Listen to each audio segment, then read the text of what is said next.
So I used to think that it was impossible to have too many bikes, but I'm starting to reconsider that. Today I'm gonna go out and shoot all the B-roll, all the detail shots of these review bikes. And what makes it tricky is some of the bikes I've converted from 700C to 650B, so I actually have to shoot it twice. So let's get going. So the first bike I'm gonna shoot is the Otso Wahila. This one is actually a surprisingly fun bike, but it's the bike brand company of Wolf Tooth Components. And this bike is a rocket. I mean, if you like the Midnight Special but want something with a carbon fork at 2K, then this is your bike. It's got a couple of interesting things going on that I'll talk about in the review, but for now, let's shoot the video.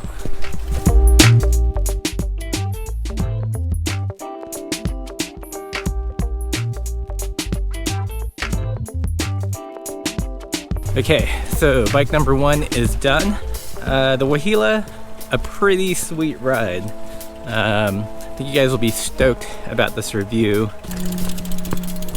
So bike number two is the Kona Rove NRB DL. What all those letters stand for, I have no idea. If you guys know, let me know in the comments below.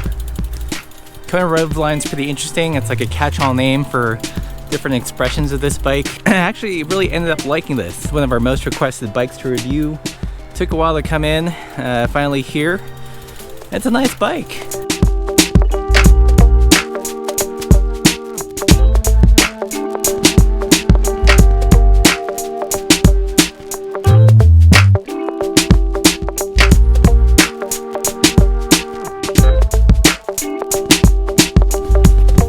Kona Rove NRB, again, subscribe to the channel. This review is going to be coming up in a couple weeks.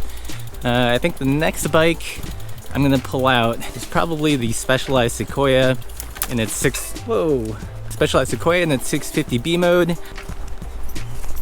with a different wheel set, a 650B wheel set, a really nice one from Chris King, completely different bike with this set of wheels.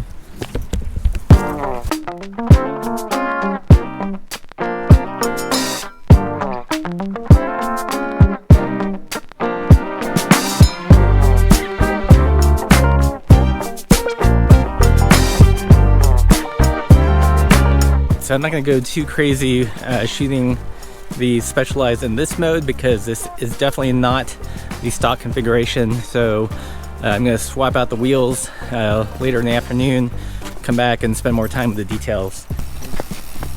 Next bike is an interesting bike for sure, the Aventon Quixote. And yes, before you ask in the comments below, I am aware Dustin Klein has a video on this bike. I also didn't watch the whole thing because I didn't want his impressions to color my own.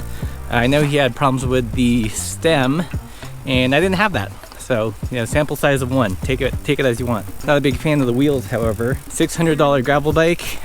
In this form, it's been updated with 650B wheels from Irwin Cycling. They're carbon, so definitely not stock.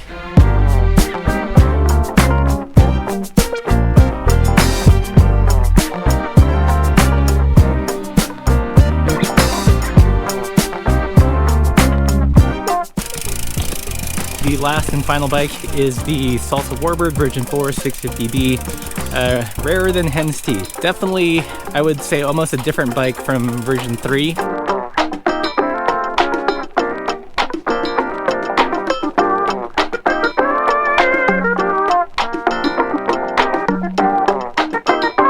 And just on cue, it's starting to rain. Thankfully, I've wrapped up the shooting of all these bikes. I do have to go back.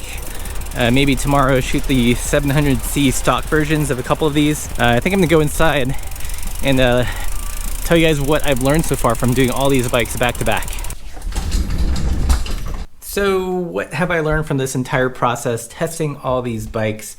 The first big takeaway is that 650B tires, really big and supple tires, do an amazing job in really softening the feel of a bike, making it more comfortable, making it more plush, more fun. It's not just a fad. Another big takeaway, which I think is a little bit more interesting, is that I find that bikes that are really optimized for 650B ride better than the ones that claim to be 650B compatible. Because if you have a multi-wheel size bike, they're kind of building it for two wheel sizes. And when they do that, they don't do either one particularly well, or they tend to actually build around the 700C size, and the 650B is just like an afterthought. Yes, the other wheel size will fit, but I think it alters how the bike rides. Sometimes for the best, oftentimes not for the best. So that's another big takeaway. Another big takeaway is that wheels really do make a big difference in how a bike rides. I mean, I've always heard this, that, you know, if you want to upgrade something, invest in the wheels. But wheels are expensive, you know, is it worth the money? For a couple of these bikes, I've been really surprised because it's changed. It just feels like a different bike. I'll get into that in a different video. And again, all these bike reviews are made possible by you guys, by your supporting the channel via PayPal, Patreon. It allows me to make the reviews without relying on you know, sponsorship or ads from the bike brands. I can speak more freely, and you know, I'm not tied to them financially. So it's really about keeping things on the level. And I totally understand, you know, a lot of people out there are going to be cynical, and I get that, but honestly, I'm just trying to ride the bikes, use my English major skills as well as possible, and try to give you guys a sense of how they ride compared to other bikes. Consider supporting the channel, and as always, keep the supple side down.